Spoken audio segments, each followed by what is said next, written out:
Federico García Lorca es probablemente uno de los poetas más grandes que haya dado el conjunto de la lengua española. Es decir, todo lo que significa el arte, la poesía, la literatura, probablemente este sea uno de los más grandes de todos los poetas.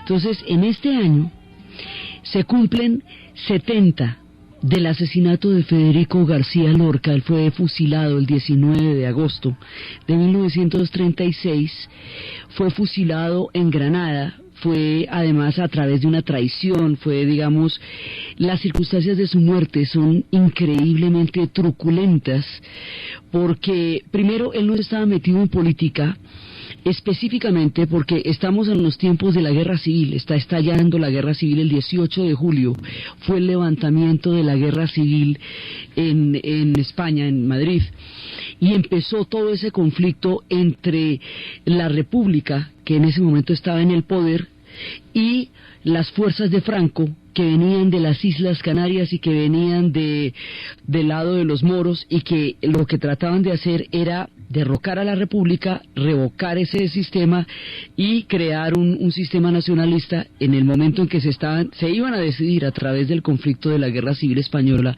los bandos de lo que después sería la Segunda Guerra Mundial. Entonces, cuando estalla la Guerra Civil, el grado de polarización es altísimo, todo el mundo está metido en política. Los poetas, particularmente la generación del 27, que es la generación a la que pertenece Federico García Lorca, fue una generación que se reunió un día para celebrar un aniversario, un centenario de la muerte de varios centenarios de la muerte de Góngora y Argote, y al verse reunidos se dieron cuenta que eran unos duros. Pues ahí están realmente unos duros de esas generaciones: Federico García Lorca, Rafael Alberti, Miguel Hernández, Pablo Luis Cernuda, Pedro Salinas, Jorge Guillén. Bueno, ahí hay un combo durísimo de las letras españolas, que es la siguiente generación después de la anterior, que había sido la del 98, la generación a la que le dolía España, la generación que había visto perder las últimas colonias en Cuba y en Puerto Rico y en Filipinas. Entonces, España llevaba rompiéndose mucho tiempo, pero en la guerra civil se desbarata. Y como todo el mundo estaba metido en algo, Rafael Alberti específicamente era del Partido Comunista, Miguel Hernández también era un militante, Lorca no. Lorca era un hombre que no estaba metido en ningún tipo en esa época. El hombre estaba sano en el sentido de estar comprometido o ligado. Pero, entonces, nadie se imaginaba que a él lo fueran a matar. Nadie se imaginaba, porque no había como por una razón específica. Muchos otros podrían haber caído antes que Lorca. Entonces, cuando las cosas se ponen muy duras en Madrid, pero duras, el hombre se va para Granada, que era la tierra de él. El hombre es granadino, es andaluz, pensando que ahí la cosa iba a ser más suave. Y cuando llega a Granada, él se refugia, pues ya está totalmente boleteado. El hombre no puede llegar a la huerta de San Vicente, que es donde está la familia, no puede hacer nada. Entonces se va para donde los Rosales, y los Rosales eran unos amigos de él que tenían vínculos con el franquismo, y él pensó que los Rosales lo iban a proteger y lo terminan entregando, y al hombre lo terminan fusilando en el Barranco en agosto, el 19 de agosto de 1936, y ese asesinato, digamos, le da un punto de no retorno a la Guerra Civil Española, porque da la sensación, de hecho, si cae Lorca, que es el más bacano, que es como el menos ideologizante en términos en los que todo el mundo lo verá, entonces no está a salvo nadie, ¿me entiende? O sea, esto ya, me he dicho, es con todos. Es lo que pasa. Si cae Lorca, ya nadie está a salvo. Es como un campanazo. El asesinato de este hombre es un escalofrío en el corazón de España, la cosa más impresionante. Entonces uno dice, bueno, y por esto, por el asesinato, por las circunstancias, por la noche en que lo arrestaron, como estuvieron todos los 2 días buscando, no aparecía, finalmente lo fusilaron, no se sabe dónde exactamente lo tienen, pues en un barranco, pero no se sabe dónde. Esto además divide la ciudad, porque entonces la ciudad de Granada es como fue la ciudad mora durante tanto tiempo, entonces hay quienes se sienten muy orgullosos de que el poeta haya sido de allá, hay quienes se hieren. Bueno, eso todavía levanta ampolla 70 años después. Todavía eso es un camello, el asesinato de este hombre. Entonces, por todas esas circunstancias tan dramáticas, es que se conoció muchísimo el personaje. Pero resulta que la obra de este tipo, la mirada de Lorca, la manera como él concibió el mundo, es lo que realmente es maravilloso. O sea, su muerte fue truculenta, fue dramática, fue tenaz, pero es él, lo que él escribe, lo que él ve, el mundo que él fue capaz de concebir. Este hombre vio la dominación donde nadie la veía, vio la opresión donde nadie la denunciaba. Él vio que los factores de dominación más duros estaban en la vida cotidiana y en la vida familiar. En ese sentido se parecía un poco a lo que Ibsen vio en Escandinavia y escribió en La casa de muñecas. Eran dramaturgos que entendían, porque este hombre se dedicó a la poesía y se dedicó al teatro, y escribió cosas prodigiosas. Entonces hay una manera de entender lo que él vio. Él vio que la dominación estaba en la vida cotidiana, que ahí eran los elementos que realmente se expresaban las diferentes formas de sometimiento en que la sociedad hace a las personas. Y él fue, digamos, siempre un defensor de la causa de los perseguidos, de los gitanos, de las mujeres, cuando fue a Estados Unidos, de los negros. Él mismo era un alma exiliada en una sociedad intolerante y durísima en su tiempo. Entonces vamos a ver algunas de las versiones musicalizadas que se han hecho de sus poemas. Vamos a leer algunos de los poemas del hombre que en sí mismos son musicales por la manera como están escritos, y vamos a contar historias del hombre. Entonces empezamos con la canción del jinete que musicaliza Paco Ibáñez.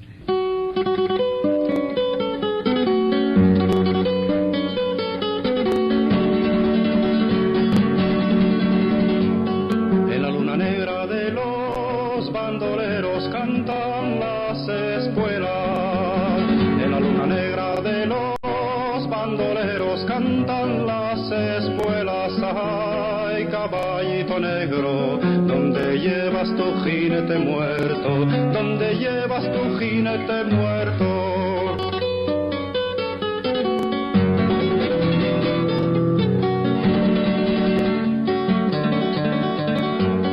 Las duras espuelas del bandido inmóvil que perdió las riendas. Las duras espuelas del bandido inmóvil que perdió las riendas. Ay, caballito frío, qué perfume de flor de cuchillo, qué perfume de flor de cuchillo.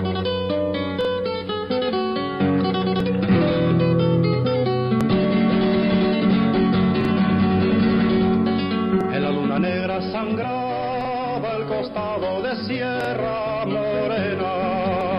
En la luna negra sangraba el costado de Sierra Morena. Ay, caballito negro, ¿dónde llevas tu jinete muerto? ¿Dónde llevas tu jinete muerto?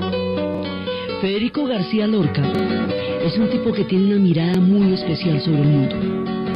Él vio cosas que o la gente no quería ver o la gente no quería decir en su época.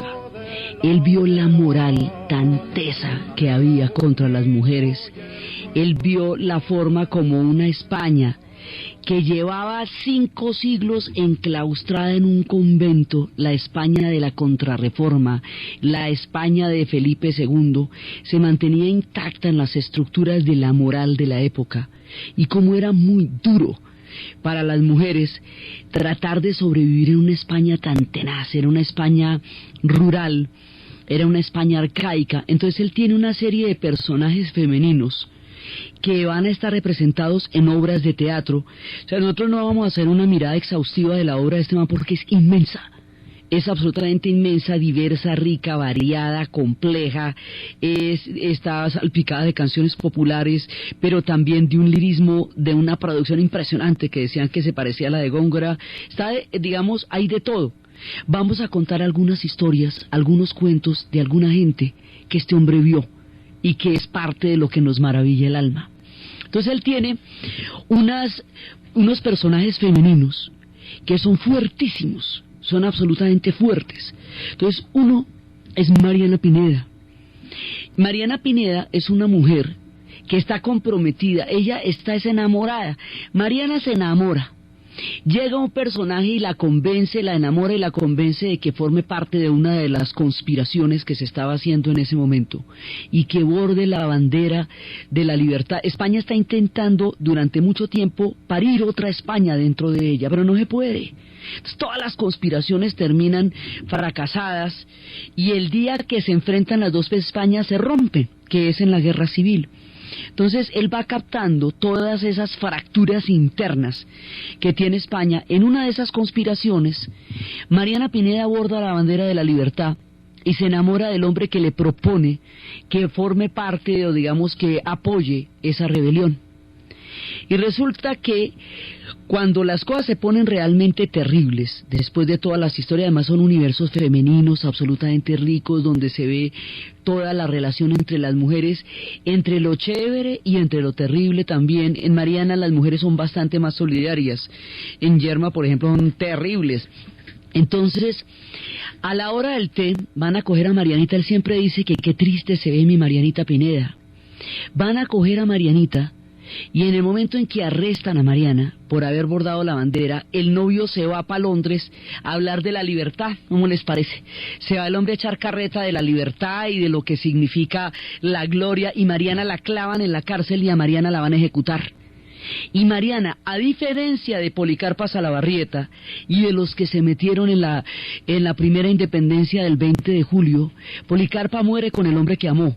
Y el hombre que estaba con la Pola él la quería a ella y ella lo quería a él, y estaban los dos comprometidos de manera idéntica en la lucha en la que estaban. A Mariana le sacan la maleta, Mariana queda solita, Mariana queda en la cárcel, en una transición antes de que le vayan a ejecutar, y el hombre hablando de la libertad. Entonces, Mariana va a pagar los platos que ella no rompió. Mariana es la que va a pagar con su vida la revolución que ella no empezó. Ella solo borda la bandera. Mariana es una libertaria, Mariana cree en la libertad, pero Mariana fundamentalmente es una mujer enamorada. Entonces a ella lo que le parece más duro no es que la ejecuten por creer en la libertad, a eso estaba dispuesta.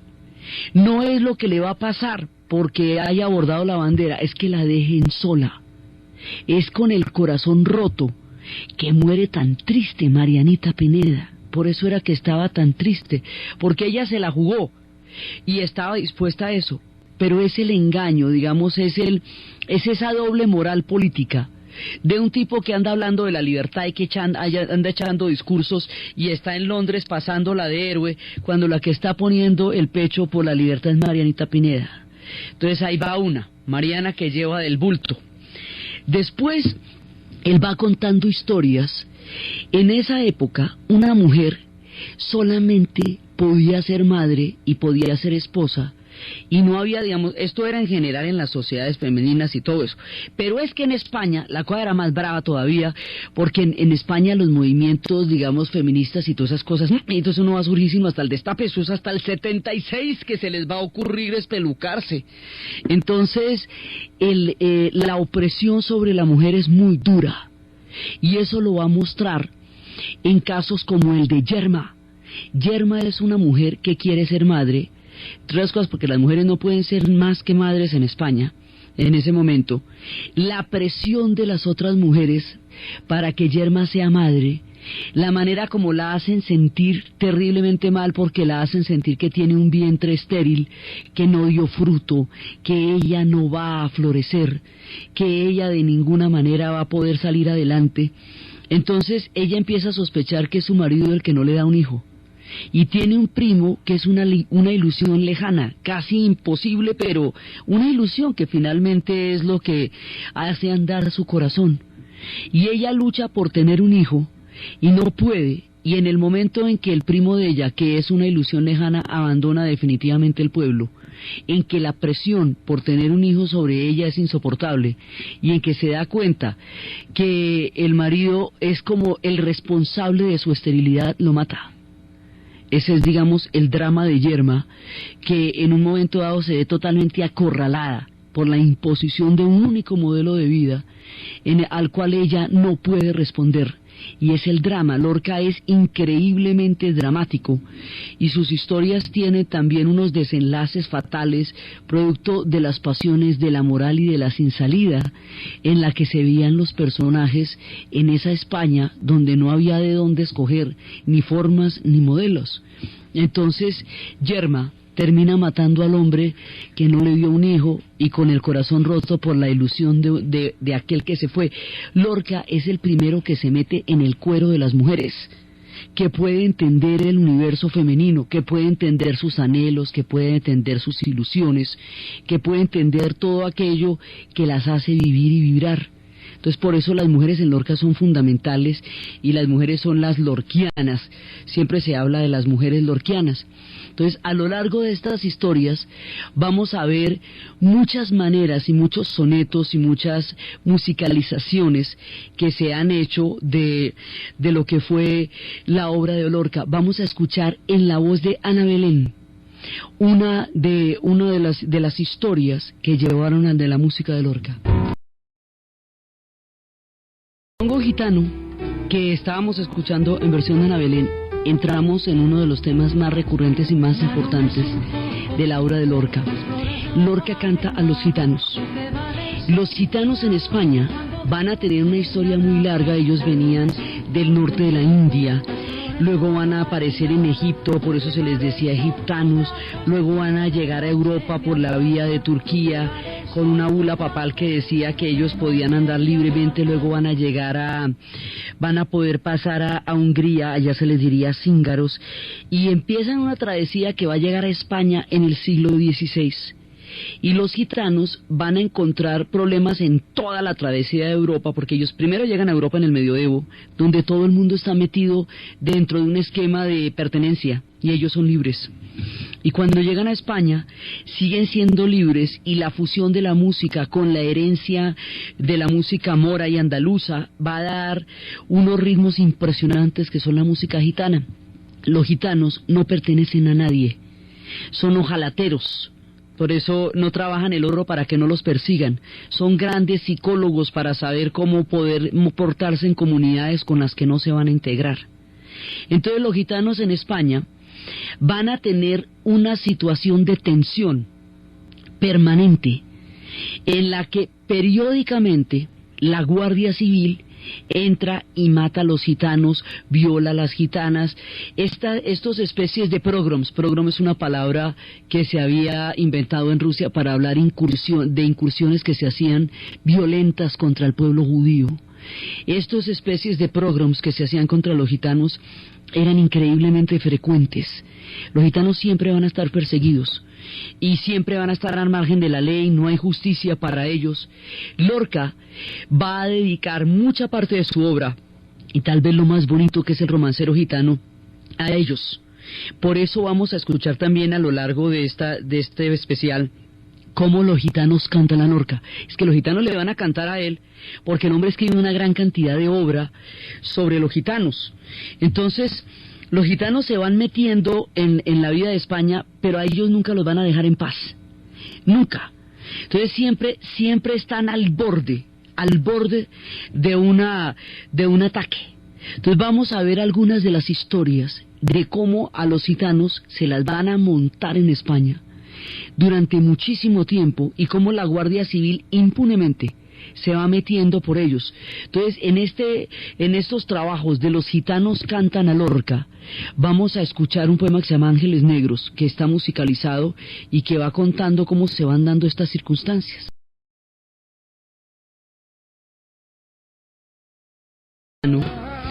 Del romancero gitano hay una serie de historias de cómo era de difícil la vida, digamos. Muchísimos de los poemas de Lorca o de las obras de teatro muestran cómo era de complicada la vida para muchas comunidades en España, o para las mujeres, o para los gitanos, que estaban a merced de todo tipo de arbitrariedades, ya fuera de la moral o de la policía, de la Guardia Civil, de una cantidad de, digamos, de elementos externos a ellos que llegaban periódicamente y los aniquilaban. Romance de la Guardia Civil Española. Los caballos negros son, las cerraduras son negras, sobre la capa relucen manchas de tinta y de cera. Tienen, por eso no lloran, de plomo las calaveras, con el alma de charol vienen por la carretera, jorobados y nocturnos, de por donde animan ordenan, silencio de goma oscura y miedos de fina arena, pasan si quieren pasar, y ocultan en la cabeza una vaga astronomía de pistolas inconcretas.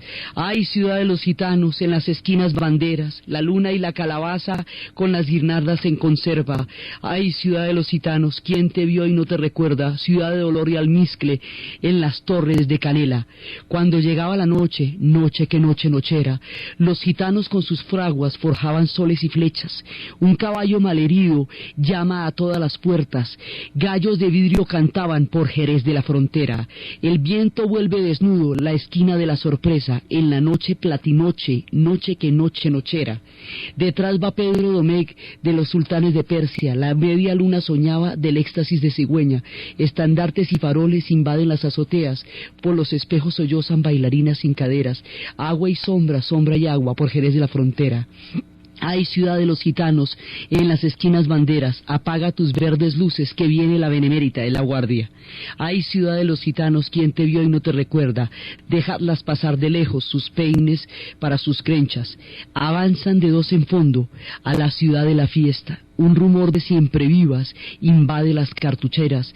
Avanzan de dos en fondo, doble nocturno de tela. El cielo se les antoja una vitrina de espuelas. La ciudad libre de miedo multiplicaba sus puertas. 40 guardias civiles entran a saco por ellas. Los relojes se pararon y el coñac de las botellas se disfrazó de noviembre para no infundir sospechas. Un vuelo de gritos largos se levantó en las veletas. Los sables cortan las brisas que los cascos atropellan.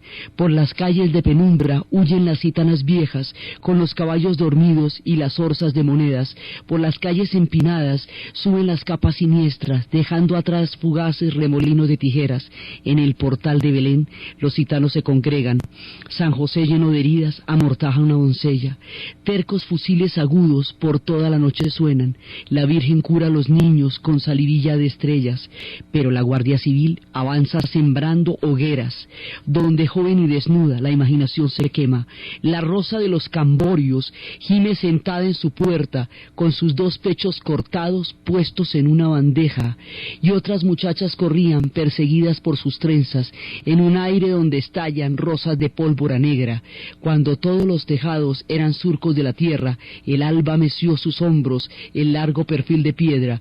Ay, ciudad de los gitanos, la Guardia Civil se aleja por el túnel del silencio, mientras las llamas te cercan. Ay, ciudad de los gitanos, ¿quién te vio y no te recuerda? Que te busquen en mi frente, juego de luna y arena. Así, la Guardia Civil arrasa y va violando a todo el mundo y va pasando por encima de todo el mundo, y no hay justicia para los gitanos. Y esto lo va a señalar Lorca permanentemente. En el romancero gitano siempre está la mirada de lo que está pasando, de cómo atraviesan los crímenes. Además hay frases muy sutiles. La violencia más impresionante es atravesada por una frase muy sutil. La rosa de los camborios gime sentada en la puerta, con sus dos pechos cortados puestos en una bandeja. Son, digamos, actos de una barbarie impresionante que él va señalando y va contando las historias. Por eso los gitanos le cantan también el romance de lo amargo y le cantan las historias de la luna llena. Escuchábamos una musicalización de los gitanos del romance de la luna luna. Lorca tiene una manera muy sutil de describir situaciones límites, situaciones terribles, Preciosa y el aire. Su luna de pergamino preciosa tocando viene, por un anfibio sendero de cristales y laureles.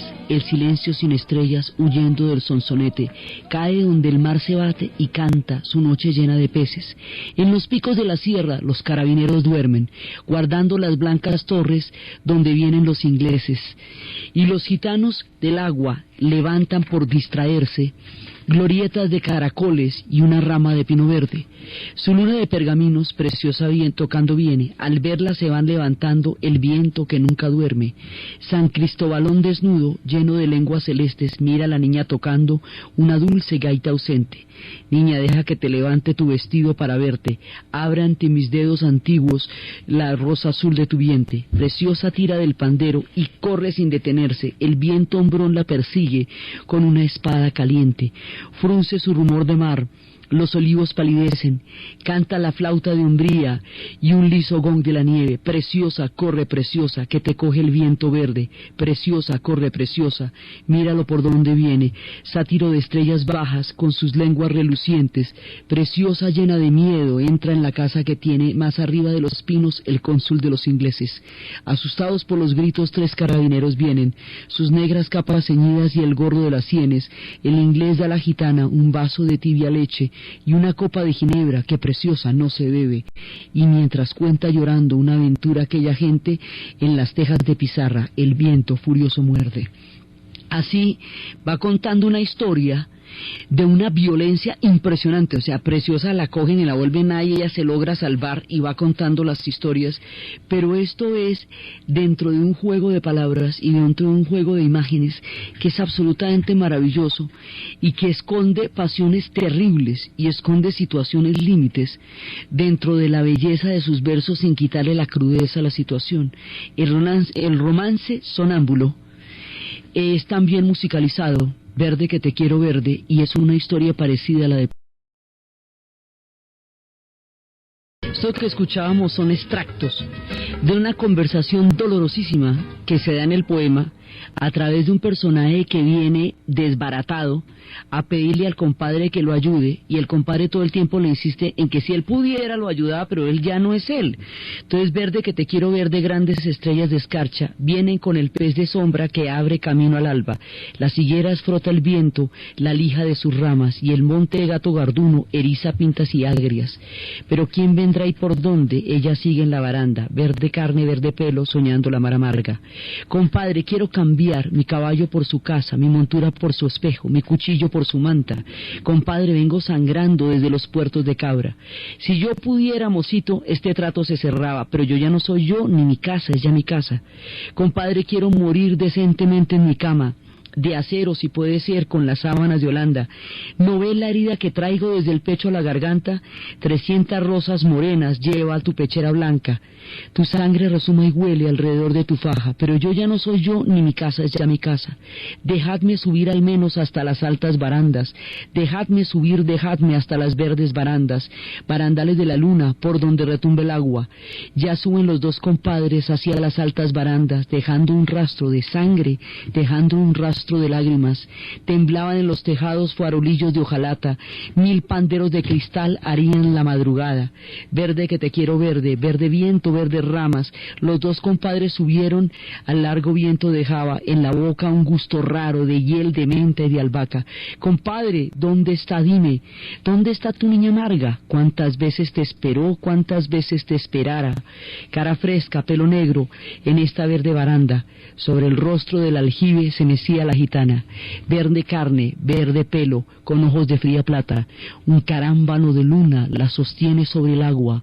La noche se puso íntima como una pequeña plaza, guardias civiles borrachos en la puerta golpeaban, verde que te quiero verde, verde viento, verde ramas, el barco sobre la mar y el caballo en la montaña.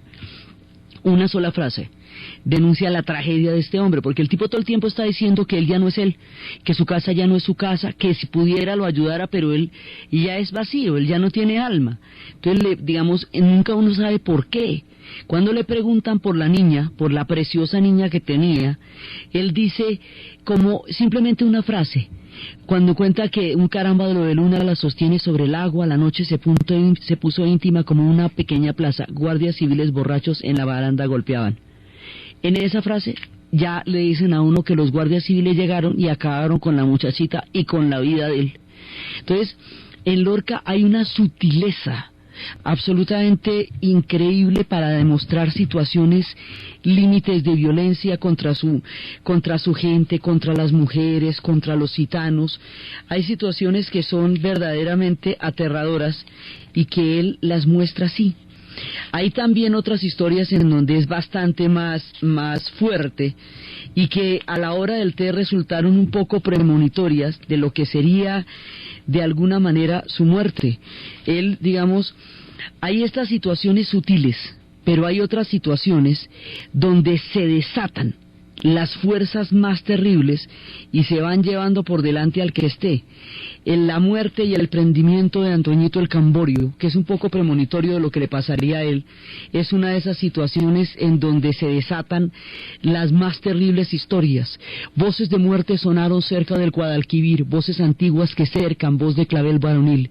Les clavó sobre las botas mordiscos de jabalí, en la lucha daban saltos jabonados de delfín. Bañó con sangre enemiga su corbata carmesí, pero eran 4 puñales y tuvo que sucumbir.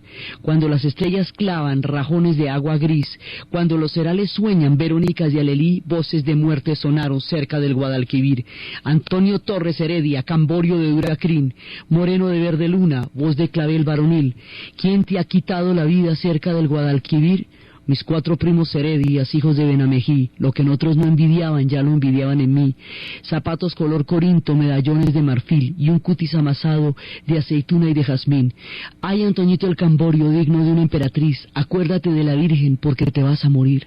Ay, Federico García, llama a la Guardia Civil, ya mi talle se ha quebrado como caña de maíz. 3 golpes de sangre tuvo y se murió de perfil. Viva moneda que nunca se volverá a repetir. Un ángel marchoso pone en la cabeza un cojín, otros de rubor cansado encendieron un candil, y cuando los 4 primos llegaron a Benamejí, voces de muerte cesaron cerca del Guadalquivir. Federico García Lorca va a ir a Nueva York, va a estudiar en Colombia. Este hombre fue músico, poeta, escritor, dibujante, dramaturgo, fue un personaje de una versatilidad, era un tipo con cantidades de destrezas en todos los sentidos. Él estuvo estudiando en Colombia en el año 29 y 30, y él vio una mirada de los Estados Unidos que era desgarradora. Él vio el racismo, él vio la exclusión, él vio una sociedad que se rompía en pedazos en la crisis del año 30. Él lo que vio fue una sociedad desintegrándose y vio una sociedad segregada, y eso que le tocó el norte. Este hombre no vio el sur, que eso sí era, mejor dicho, cosita seria.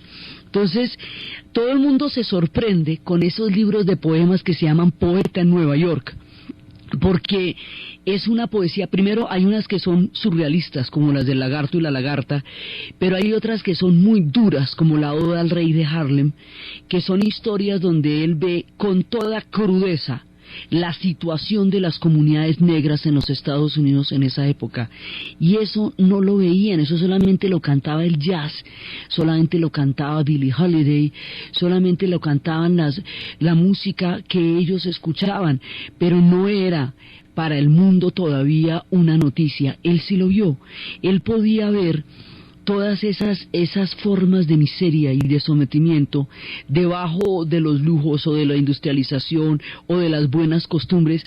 Él tenía una mirada como de radiografía del mundo.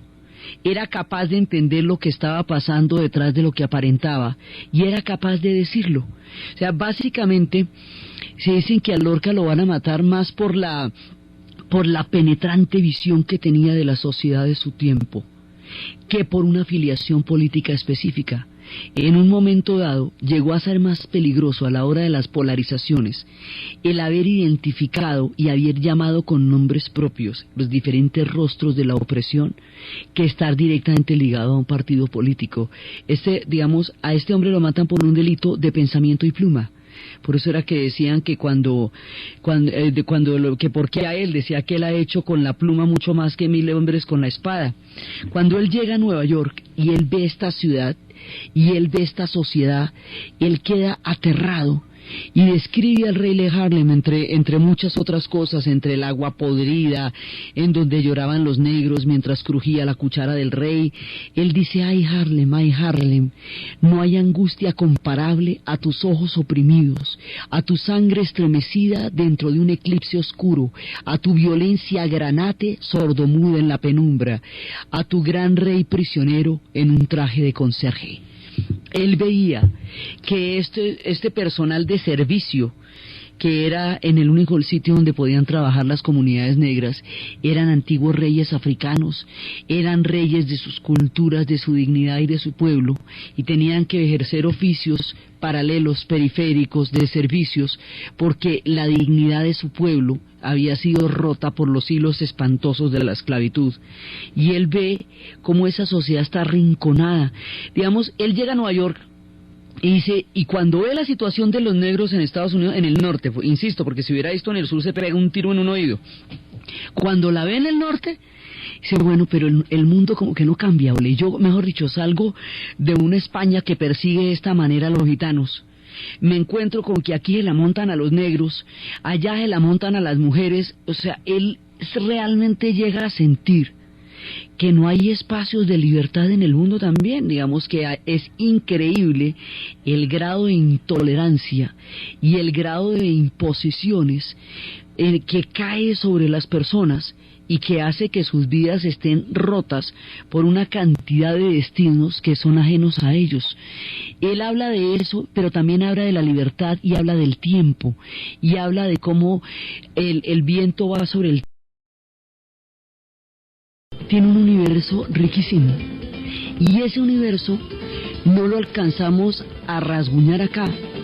Por eso, el 7, en el festivo correspondiente al 7 de diciembre, vamos a continuar con este especial de Lorca que se hace en 2 partes con motivo de los 70 años de su muerte, mirando los universos, toda la cantidad de gamas de mundos que él conoció. La próxima vez vamos a ver cómo son las relaciones de él con los toros, con los toreros, con la muerte de Ignacio Sánchez Mejías, con las historias de bodas de sangre que son absolutamente terribles, con la espera inoficiosa y estéril de doña Rosita la soltera, que se fue envejeciendo esperando a que llegara su novio del otro lado del mar, con todos estos personajes sublimes y cotidianos, con ese verso puro, maravilloso y complejo con que describe las situaciones más profundas del alma. Entonces, desde los espacios del poeta que entendió la sensibilidad más profunda de su tiempo, del hombre que pudo mirar más allá de las palabras y de los gestos y pudo describir a través de una palabra poética y musical lo que eran las tragedias de la gente que vivió en el tiempo que él estuvo, del hombre que significó el alma de España, del hombre cuya muerte rasga el corazón de los españoles y sella para siempre la división que rompería ese país en esa guerra y que tardaría muchísimo tiempo en volver a encontrar una unidad y en volver a encontrar una salida en la historia, en lo emblemático, en lo sensible, en lo prodigioso y en lo fantástico y en lo que nos falta todavía del recorrido de esta inmensa alma. En la narración de Ana Uribe, en la producción Manuel Rivas, y para ustedes, feliz fin de semana.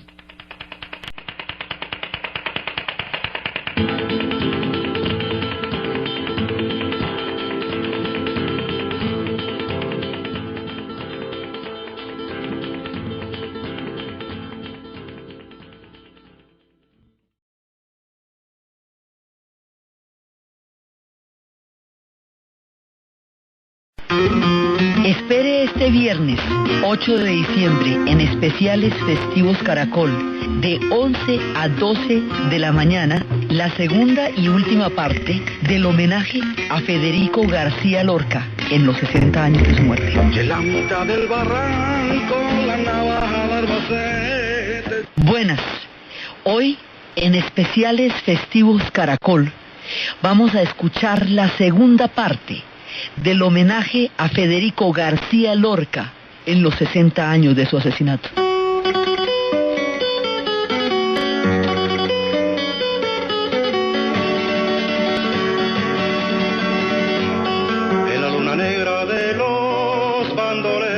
cantan las espuelas, de la luna negra de los bandoleros cantan las espuelas. Ay, caballito negro, ¿dónde llevas tu jinete muerto?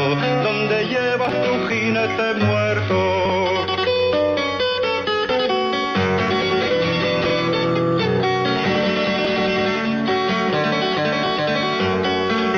Espuelas del bandido inmóvil que perdió las riendas, las duras espuelas del bandido inmóvil que perdió las riendas. Ay, caballito frío, qué perfume de flor de cuchillo, qué perfume de flor de cuchillo.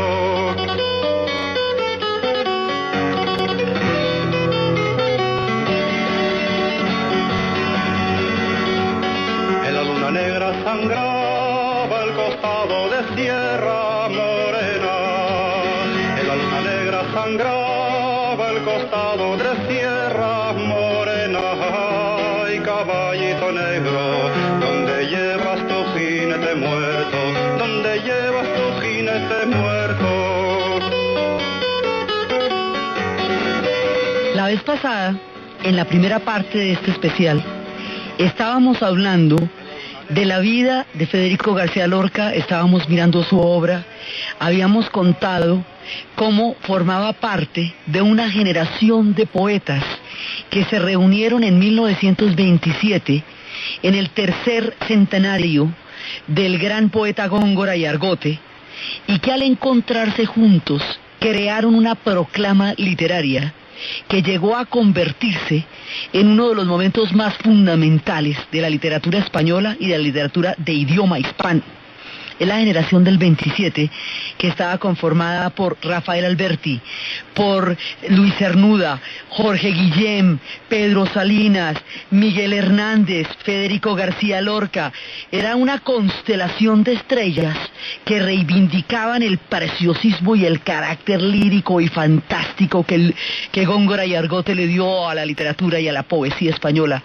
Estábamos hablando primero de su origen literario. Él pertenece a esta generación y va a ser la insignia. Es el momento entre guerras, cuando se está produciendo las vanguardias del siglo XX. Es el momento en que Salvador Dalí está pintando, Buñuel está haciendo El perro andaluz. Es el momento de la renovación de la música, es el tiempo de Casals, es el tiempo de una explosión artística fantástica en España. Y es entre todas las estrellas que brilla la luz de Federico García Lorca. Y estábamos hablando de cómo, a raíz de ese asesinato tan terrible, porque cuando Lorca es fusilado, Lorca, decíamos la vez pasada, no estaba vinculado políticamente a ningún partido, como sí lo estaba, por ejemplo, Rafael Alberti, cuyo compromiso político era total. Era, digamos, el menos polarizado políticamente de esa época tan dura que son los días antes de que llegue la guerra civil y lo borre todo. Pero el asesinato de Lorca va a ser un juicio a la moral, un juicio moral porque Lorca denunció la opresión de su tiempo, porque él mostró cómo era de intolerante, de opresiva y de terrible y de sin salida la sociedad española de su tiempo, cómo no podía tolerar a los gitanos, cómo no podía tolerar a todos aquellos que fueran diferentes, cómo a las mujeres las encerró en un universo opresivo y sin salida. Lorca denunció todos los aspectos de la dominación de la vida cotidiana.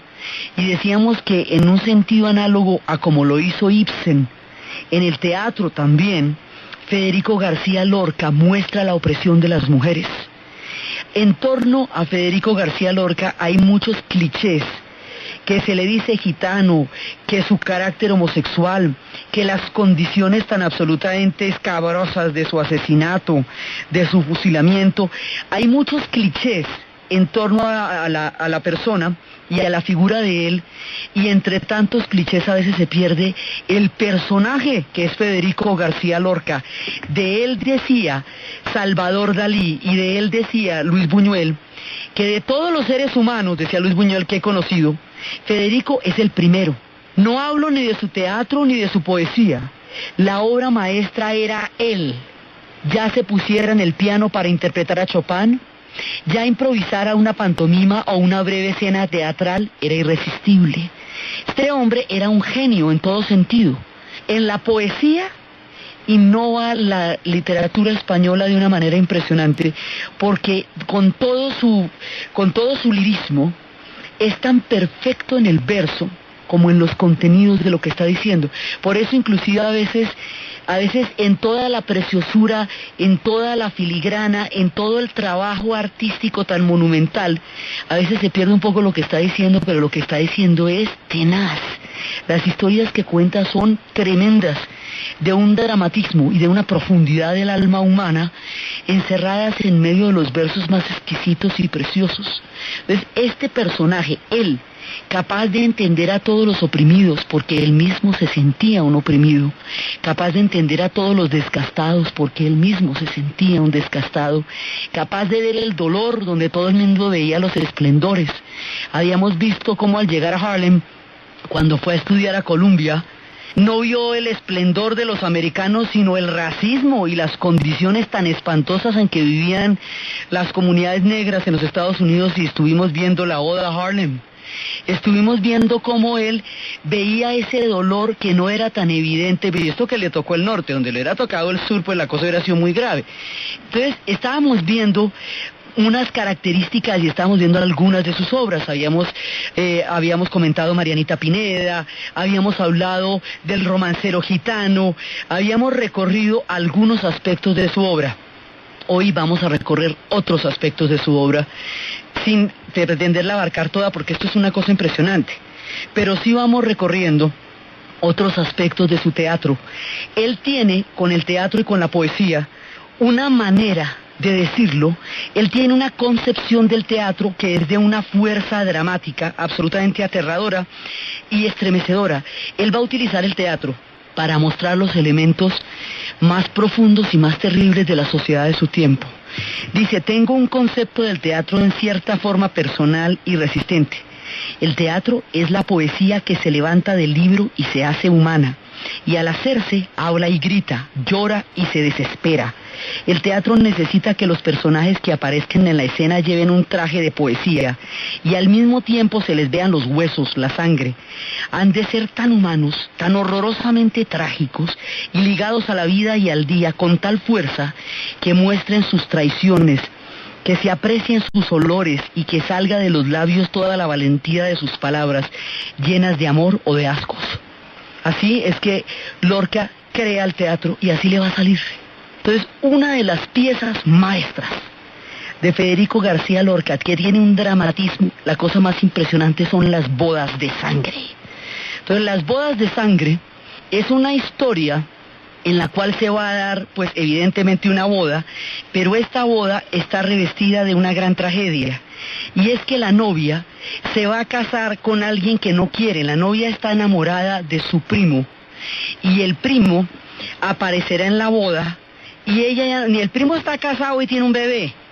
Ella se va a casar con un tipo que no quiere, que es un encanto, un lulo, pero ella no lo quiere. Ella quiere al primo, el primo la quiere a ella, pero el primo está casado, tiene un bebé y ella se va a casar con otro. Aquí el destino está totalmente cruzado y toda la situación va apuntando hacia un dramatismo absolutamente terrible. Entonces, lo que es una situación totalmente alegre, que es una boda, los azares, cómo la visten, cómo la preparan, cómo la despiertan. Despierta la novia a la mañana de la boda, que los ríos del mundo lleven la corona, que despierte con el ramo verde del laurel florido, que despierte por el tronco y la rama de los laureles, que despierte la novia a la mañana de la boda, despierte la novia, despierte la mañana de la boda. Y ella está con el corazón lleno de amargura. Ella está aterrada de tener que llevar a cabo ese matrimonio para siempre, con un hombre que no quiere y una pasión atravesada. Entonces todos los ritos de azahares, de cantos, toda la celebración se le antoja terriblemente amarga.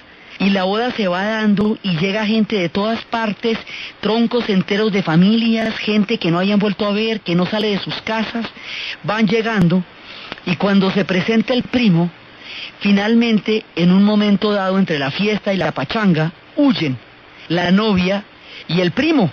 Y en ese momento, la madre del novio, el novio todavía no sabe qué hacer, el hombre está como confundido, pero la madre le entrega uno de esos puñales durísimos que tienen ellos, de asta de venado, uno de esos puñales de albaceteños, se lo entrega y le dice que ella no tiene hijos que no sean capaces de vengar el honor, que él tiene que ir y matarlos.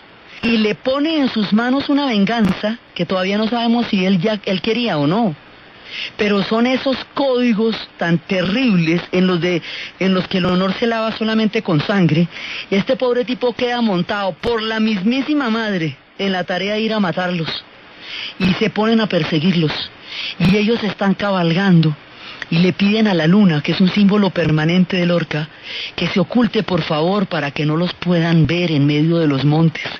Pero los están persiguiendo hasta que los agarren, y una vez que los cojan va a haber un duelo mortal entre Leonardo y el primo, y finalmente van a morir ambos. Pues termina en una tragedia, o sea, son las bodas de sangre. Y es un amor irresistible, una pasión desbordante, que termina atravesando todas las talanqueras, que termina acabando con todo lo que hay a su paso, y que termina imponiéndose entre la pasión y la muerte. Esas son las bodas de sangre. Apartes de estos pedazos de bodas de sangre, han sido llevados musicalmente por diferentes autores. Hemos visto, la vez pasada estábamos viendo y hoy vamos a ver, como muchísima gente ha musicalizado la obra de Federico García Lorca, empezando porque él mismo también era músico, y él mismo también tenía toda una estructura fundamental de la música. Entonces mucha gente lo ha llevado, también lo ha escenificado, lo ha cantado, y vamos a ver dos extractos de bodas de sangre. Por Pata Negra uno, y el otro por un personaje colombiano. Vamos a traer también a este especial personajes colombianos que han hecho lo suyo para hacerse parte de la grandeza de la obra de Federico García Lorca. Entonces uno lo vamos a ver con Pata Negra y el otro lo vamos a ver con Leonardo Álvarez, quien estuvo en Granada, conoció las partituras originales, hizo sus propios arreglos, contó sus propias historias, peregrinó los caminos de Lorca, vio el barranco donde cayó fusilado, las historias que lo habían rodeado, y llevó su propia versión del corazón y de la música de lo que él sintió por Federico García Lorca.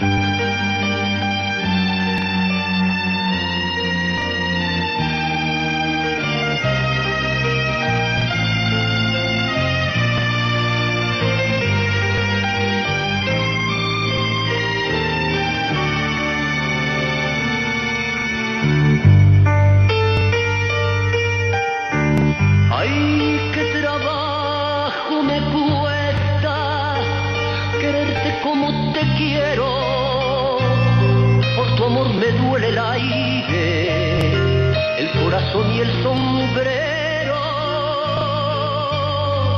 ¿quién me compraría a mí este cintillo que tengo y esta tristeza de hilo blanco para hacer pañuelos?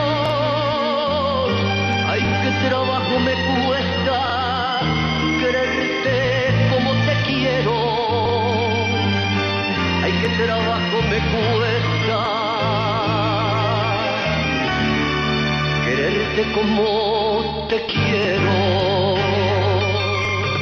Esta es la manera como Leonardo Álvarez interpreta su sentimiento en el camino y en la peregrinación que hizo para recorrer los pasos de Federico García Lorca. Y esta es la forma como el gitano Pata Negra le hace un homenaje al hombre que tanto hizo por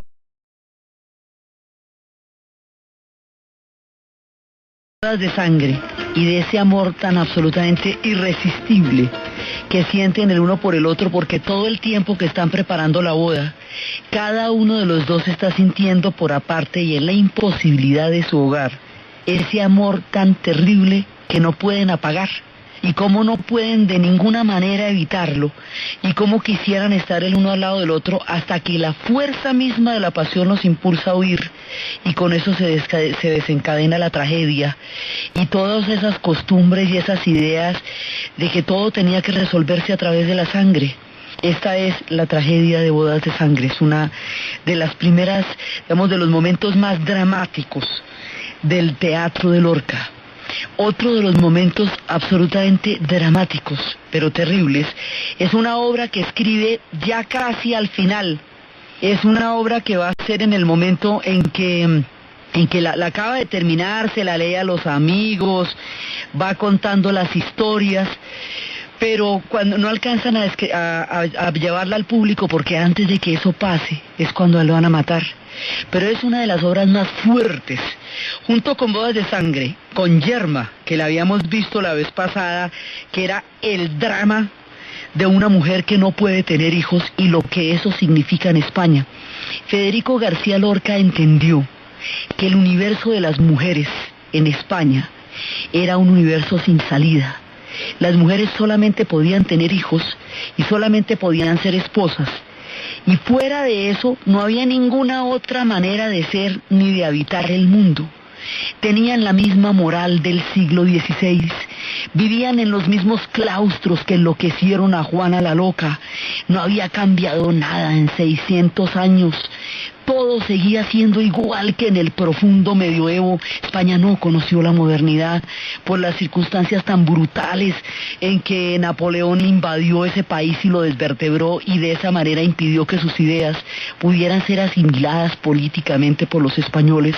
Así que España siguió en el convento desde Felipe II, en la austeridad del Escorial, sometida a las mujeres a las fuerzas más terribles.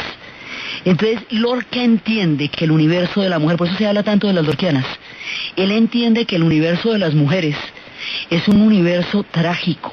O es el caso de Yerma, que la lleva a la salida más espantosa, que es matar al marido por la presión social tan impresionante que tiene de no poder concebir un hijo, de no sentirse ella capaz de dar un fruto a la tierra y que por lo tanto su vida no ha tenido ningún sentido. O de la pasión de esta novia atrapada en una boda en la cual ella no quiere pertenecer. O de la historia, esta es una de las historias más bravas de toda la casa de Bernarda de Alba. La casa de Bernarda de Alba es una mujer que Bernarda acaba de regresar del entierro de su marido. Bernarda tiene 5 hijas, casaderas, y Bernarda las va a encerrar como si las sepultara vivas. Una de ellas, que no es la más bonita, se va a casar, lo que suscita la envidia de todas. 2 de las amas de llave que siempre han acompañado a Bernarda padecen en silencio una opresión tiránica. Bernarda es una mujer como un rejo, fuertísima. Representa toda esa tradición, toda esa España monacal, todo ese mundo opresivo. En la obra de teatro, Federico García Lorca anota que la escenografía tiene que ser totalmente interior. No puede haber ventanas, nada que salga a la calle, las paredes son gruesas, no se transluce nada de lo que se dice, y las sepulta vivas y a rejo las maneja. Y hay una chica que se llama Adela, la más joven, que está mirando como mucho por el tris de ventana que tienen, y eso ya les parece una sinvergüencería. Toda clase de envidias, de turbulencias se manejan en una casa donde todas están enterradas vivas, haciendo los ajuares de novias cuando no van a poder ser novias, y la única que sí lo es despierta las envidias de todas ellas. Esta es una historia de las mujeres metidas en una moral aplastante que está decidida a acabar con ellas, y esa moral está representada por la figura de Bernarda de Alba, que es la encargada de ejercer toda la represión de la sociedad sobre sus hijas. Y es tanto el nivel de barbarie que empieza ella a ejercer sobre estas muchachas que Adela en secreto se enamora de un tipo que se llama Pepe, y Pepe logra meterse en esa casa, como pasa en esos casos, por las rendidas. Y en un momento dado, cuando ya el nivel de opresión de Bernarda se hace intolerable, Adela y Bernarda se enfrentan, y Adela se le enfrenta ya resuelta a lo que sea, y le quita la vara y le dice que a ella no la va a dominar más y que la vara se la rompe, y que ya no se aguanta más este personaje en la vida. Y la otra le dice que muestre la cara, porque Adela se encierra en el cuarto, y le dice que en el cuarto no le va a poder ocultar la vergüenza. Buscan la escopeta para ver si logran conseguir a Pepe. Pepe es un personaje furtivo, y cuando finalmente entran, quedan espantadas de ver a Adela, se colgó. Adela, después de la gran rebelión, Adela la más chiquita, después de la gran rebelión contra Bernarda, la única que se le atreve a mirarle a los ojos y a quitarle la vara de dominación, ella se ahorca, se cuelga. Porque en esos momentos la situación de la mujer era tan terrible que la única salida era la tragedia. Eso hasta cuando Thelma y Luis, que les toca lo mismo desbarrancarse, eso no es ni tampoco pues situaciones en las que cualquier rebelión, cualquier disidencia, cualquier heroísmo tiene que terminar en la muerte porque no hay salida. Entonces Adela se ahorca. Y esta es la soberbia, y esta es la brutalidad de Bernarda, que la baja de la soga, la viste de doncella y declara ante todo el pueblo que Adela ha muerto virgen cuando Adela estaba embarazada. Y la declara virgen y doncella porque es más importante mantener la tradición y la pureza y los valores ante la sociedad que haber llevado a su hija al suicidio a través de la opresión y la barbarie con que la trató. De ese tamaño es la obra de Federico García Lorca. Así de duro puede llegar a ser para mostrar una realidad brutal, la realidad de las mujeres en España, una realidad sin salida, que él mostró en los casos más amargos de Bernarda de Alba, más dramáticos de Bodas de Sangre, más trágicos de Yerma, o más patéticos, solitarios y dulces en medio de todo, como vamos a ver que será doña Rosita la soltera. Pero en todo caso, cada una de estas son estampas de las opresiones que se hacen contra la mujer. Él muestra que ese universo no le da salida a nadie. Digamos, todo el cliché que hay alrededor de que si era homosexual o no era homosexual, el asunto es que el corazón de Lorca está capacitado para entender la estructura de la intolerancia, porque la padece, porque la ha visto, y se da cuenta que las mujeres son las que llevan del bulto con más dureza esa estructura de la intolerancia, y se da cuenta que no solamente por la manera como los hombres las oprimen, sino por la manera como ellas introyectan esa opresión y la ejercen entre ellas mismas, porque a Yerma la que más la presionan, las que más la presionan son las otras mujeres cuando ella sale a colgar la ropa. Ellas son las que se burlan de Yerma porque no queda embarazada. Y es la madre del novio la que lo lleva a la venganza. Y es Bernarda la que hace que la hija se ahorque. Es esa reproducción de las estructuras en las cuales la moral es más importante que la felicidad. Entonces hay una parte donde dice que en nombre de ninguna moral se puede destruir la felicidad de alguien, y la víctima de esto es Adela, que prefiere colgarse que someterse a la sepultura viva que significaba estar entre las paredes de la casa de Bernarda de Alba, que es el escenario mismo de la sin salida.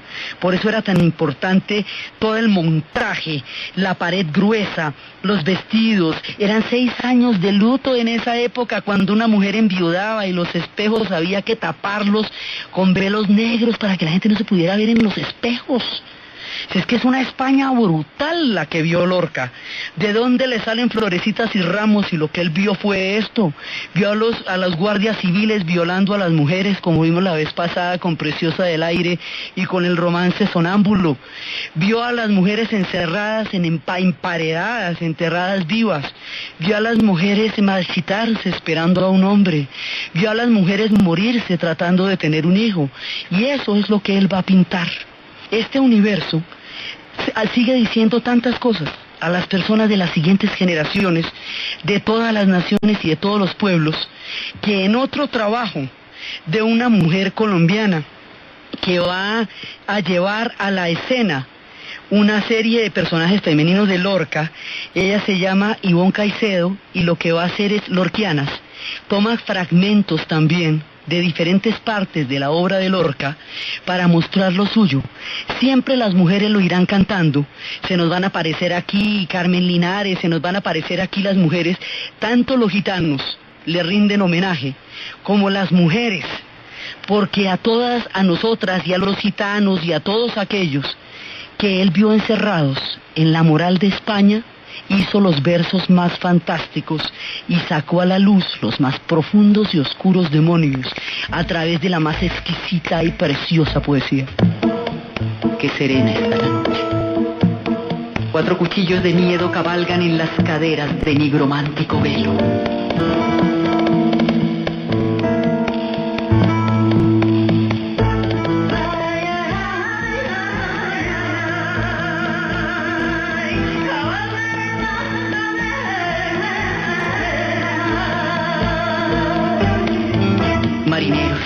Marineras, caballos de cuarzo negro navegan en las pupilas de 2 gitanos morenos.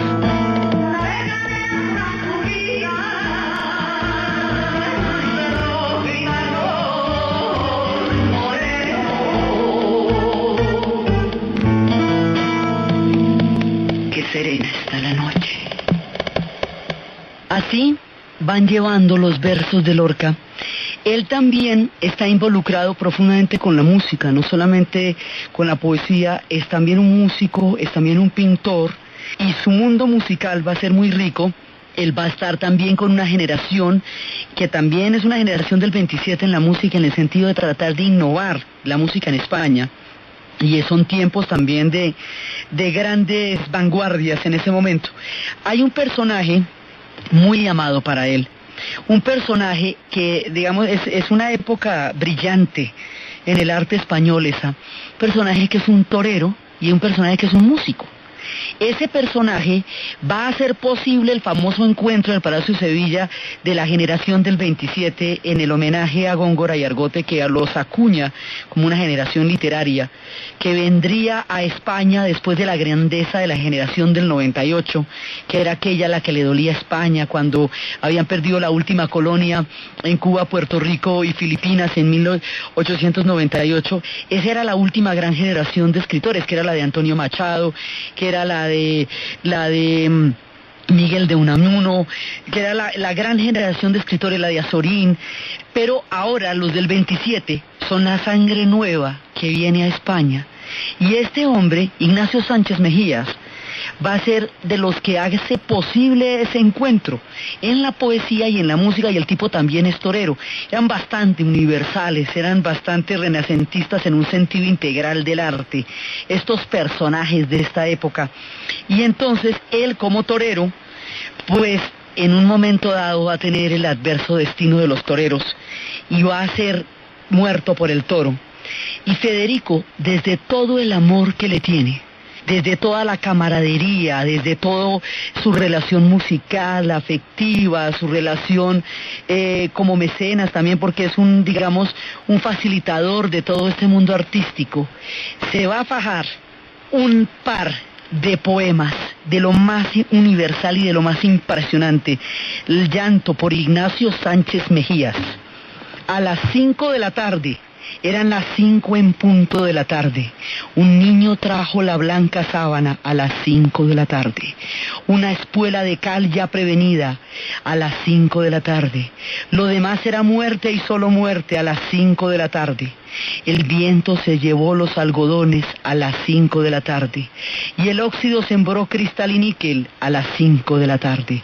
Ya luchan la paloma y el leopardo a las 5 de la tarde.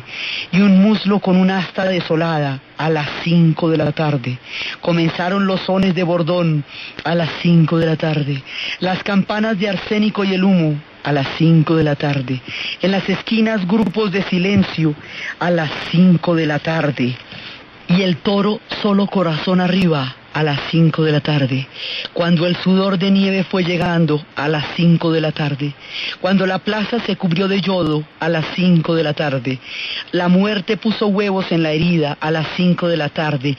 A las 5 de la tarde. A las 5 en punto de la tarde. Un ataúd con ruedas en la cama a las 5 de la tarde. Huesos y flautas suenan en su oído a las 5 de la tarde. El toro ya mugía por su fuerte a las 5 de la tarde. El cuarto se irrizaba de agonía a las 5 de la tarde. A lo lejos ya viene la gangrena a las 5 de la tarde. Trompa de lirio por las velas verdes a las 5 de la tarde. Las heridas quemaban como soles a las 5 de la tarde. Y el gentío rompía las ventanas a las 5 de la tarde. A las 5 de la tarde.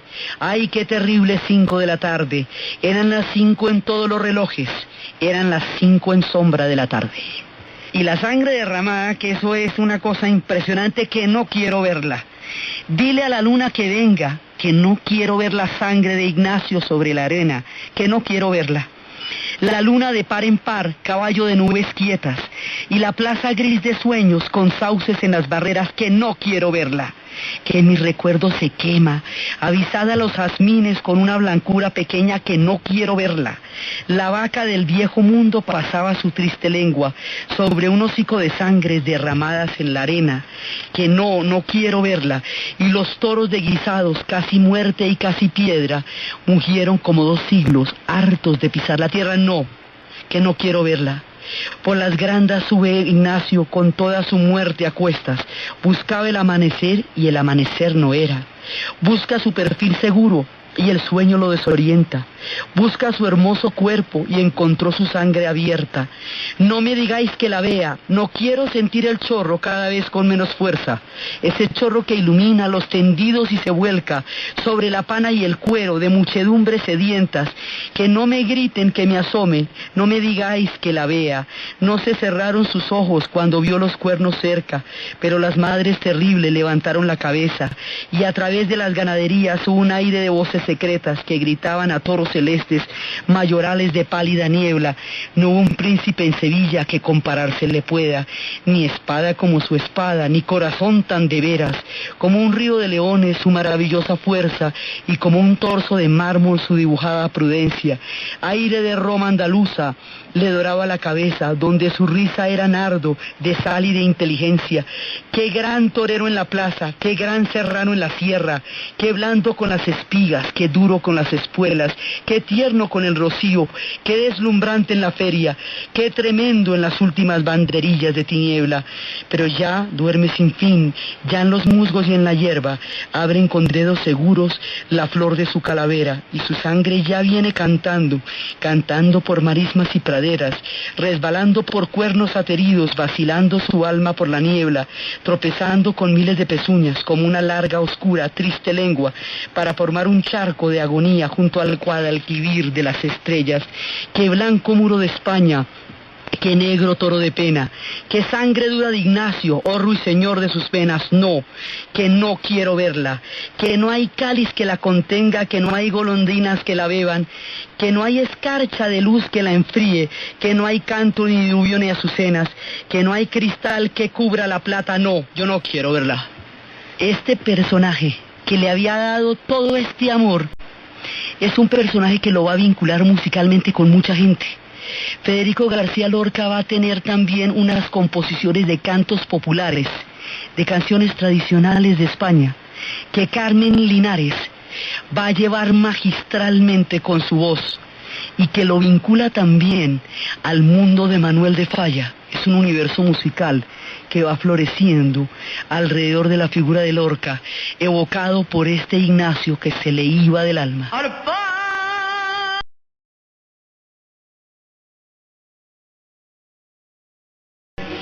Federico García Lorca compuso una gran cantidad de música. Lo que escuchábamos de Carmen Linares es composiciones que él hizo sobre canciones tradicionales españolas, que es Donde está la tarara, Yo me subí a un pino verde, Tres borisas se enamoran en Jaén, Aixa, Fátima y Marién, todos los peregrinos que van al Papa, todas esas historias, él las musicalizó tomando los cantos populares, porque también es un cultor muy importante de la tradición de la música popular española y de la poesía española. Eso también es fundamental en su obra. Entonces está desde el preciosismo con que describe las situaciones más dramáticas, desde el rescate que hace de las tradiciones más profundas de la música y de la poesía popular española. Están sus trabajos musicales que hace en compañía de Manuel de Falla. Por eso poníamos El amor brujo, para traer a Manuel de Falla, que fue un compañero grande de toda esta mirada del mundo de Federico García Lorca. Su corazón era infinito. Lorca era un hombre universal. Entonces por eso era que no estaba afiliado políticamente a nada, porque él podía ver una perspectiva desde muchas miradas de lo que estaba pasando en España en ese momento. Y era, digamos, lo suyo era una denuncia frente a una moral imperante, que era aterradora con todos, y su denuncia va a ser a la hora del té mucho más peligrosa y amenazante que los compromisos políticos. Por eso decían, ese tipo, ¿por qué lo mataron? Decía, porque él había hecho con su pluma mucho más que 1000 hombres con su espada. Entonces a él lo matan como una proclama de no querer mirar que España era así como él la estaba mostrando. Eso, digamos, no solamente es un crimen político, es un crimen moral y es un crimen histórico, porque es una manera de taparse los ojos frente a lo que él estaba diciendo que estaba pasando en ese momento en España, con un arte absolutamente impresionante. Entonces, aparte de eso, digamos, de toda la universalidad, él tiene mucha dulzura. También su mirada de las mujeres no es solamente trágica, sino también es muy dulce. Doña Rosita la soltera es una historia amarga, patética, pero dulce. Doña Rosita es una mujer en plena furor, es una mujer preciosa, está enamorada, su novio se va para América y va a volver por ella y nunca vuelve. Pasan 12 años, nunca vuelve. Y como nunca vuelve, lentamente doña Rosita se va marchitando y se va marchitando y se va poniendo cada vez más triste y se va convirtiendo lo que decían que era uno de los personajes más grotescos y solitarios de la moral de España de la época, en una solterona. Y doña Rosita la soltera se va apagando mientras el novio nunca va a llegar de América. Y ella está, doña Rosita es esta Penélope que vive tejiendo. Doña Rosita son todas esas mujeres que a quienes se les detuvo el reloj el día que se fue un hombre, toda la vida alrededor de un hombre que no apareciera, que no llegara o que no volvió. Es la historia de doña Rosita, pero doña Rosita es un personaje dulce a pesar de lo amargo de su historia. Y también, entre todas las maneras como él cuenta de las mujeres, por eso es que siempre hablamos de las lorquianas, porque el universo femenino de Lorca es absolutamente impresionante y es inagotable. Habíamos visto cómo canta a los gitanos, como a los negros de Harlem, a la España de su tiempo, cómo muestra a través de los poemas de la Guardia Civil que vimos en el especial pasado, la forma como trataban a los gitanos y cómo la Guardia Civil se daba las licencias que quisiera de tratar a cualquiera como le provocara. Muestra una autoridad completamente arbitraria y vertical, incuestionable y que se ejerce a través de la brutalidad y nadie podía decir nada. Él muestra un estado de cosas que es intolerable y lo muestra a través de la poesía. Y también muestra aspectos de la vida cotidiana, del amor, porque digamos hay grandes tragedias en su obra, pero también hay cosas cotidianas, como el amor y la pasión misma, la casada infiel, y que yo me la llevé al río creyendo que era mozuela, pero tenía marido. Fue la noche de Santiago y casi por compromiso se apagaron los faroles y se encendieron los grillos. En las últimas esquinas toqué sus pechos dormidos y se me abrieron de pronto como ramos de jacintos. El almidón de cenagua me sonaba en el oído como una pieza de seda rasgada por 10 cuchillos. Sin luz de plata en sus copas, los árboles han crecido y un horizonte de perros ladra muy lejos del río.